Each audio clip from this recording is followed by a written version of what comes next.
I problemi a districarsi nella fitta Babele linguistica che da anni contraddistingue sempre più la vita a Venezia sta per avere i giorni contati, perlomeno per quanto riguarda determinate attività della polizia locale. La Giunta Comunale ha infatti approvato una delibera di adesione della città ad un progetto europeo per l'implementazione di tecnologie avanzate basate sull'intelligenza artificiale. In particolare, la Polizia Locale di Venezia potrà presto utilizzare un software per il riconoscimento vocale automatico e la traduzione con trascrizione automatica immediata di 36 tra lingue e dialetti. Il nostro utilizzo è quello in caso di fermo o di arresto o anche solo di ricezione di una denuncia.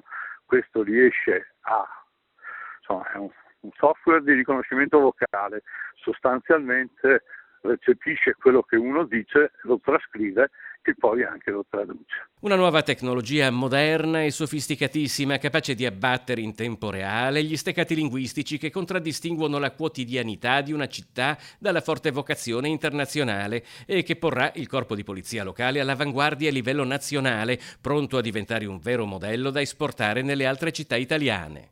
Il partner di questo progetto è la Polizia Locale di Venezia e il Dipartimento dell'Amministrazione Penitenziaria del Triveneto, con cui collaboriamo ormai da alcuni anni sul falso documentare, in quanto il laboratorio del falso documentare della Polizia Locale di Venezia è una delle strutture d'élite in Italia. I nostri esperti insegnano all'Interpol, all'agenzia Frontex della comunità e cose del genere, e collaboriamo anche con l'amministrazione penitenziaria.